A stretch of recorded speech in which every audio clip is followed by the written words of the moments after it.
Hi, I'm Jabzy for the Armchair Historian.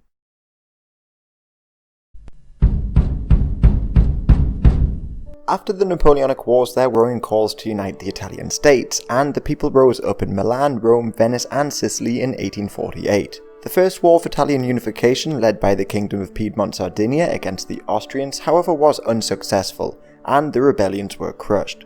Importantly, the French helped crush the Roman Republic and restore the Pope to power, and they kept their troops in the city. But in the peace, Piedmont, now led by King Victor Emmanuel II and Prime Minister Cavour, formed an alliance with France, and together they went to war with Austria in 1859. However, to gain this alliance, they agreed to give France Nice and Savoy, and France stopped the war early and only took Lombardy from Austria, not Venice as well as was agreed upon.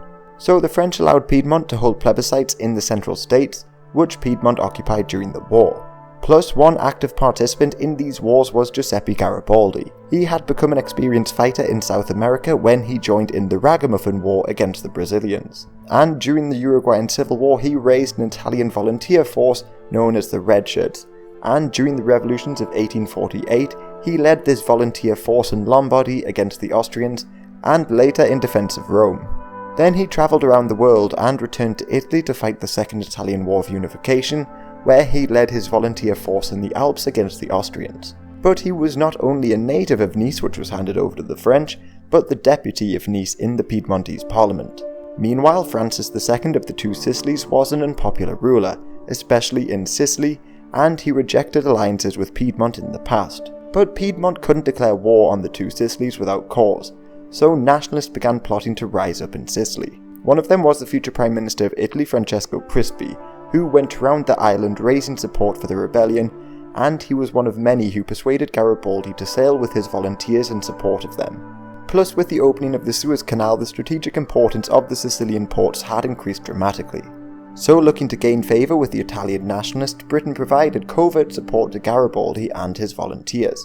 The Sicilians then rose up in Messina and Palermo in April 1860, and Garibaldi and his 1,000 volunteers set sail in early May, defended by the British Navy.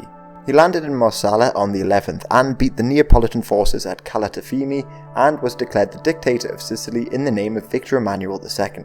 Then, joined by thousands of locals, he laid siege to Palermo on the 27th. However, Neapolitan reinforcements arrived to defend the city. But the British Navy intervened and forced the Neapolitans to sign a truce and evacuate the city. Then Garibaldi's army grew to around 20,000 men, and in July he conquered Messina, putting Sicily fully under his control. Cavour, however, wanted him to immediately hand Sicily over to Piedmont and cease hostilities. But Garibaldi ignored this and crossed the straits in August, meeting very little resistance. As many of his soldiers defected, Francis II fled Naples to Capua, allowing Garibaldi to enter Naples to celebrations on the 7th of September. Seeing his victory in the south, Cavour feared Garibaldi would attack Rome and the French troops garrisoned there. So Cavour sent an ultimatum to the Pope demanding that he evict all French troops in Rome, but this was rejected, so he sent 35,000 men into the Papal States. The Papal troops were caught off guard and defeated at Castelfidardo in mid-September. Meanwhile, to the south, Garibaldi was still advancing and defeated the Neapolitans in early October, forcing Francis to take refuge at Gaeta.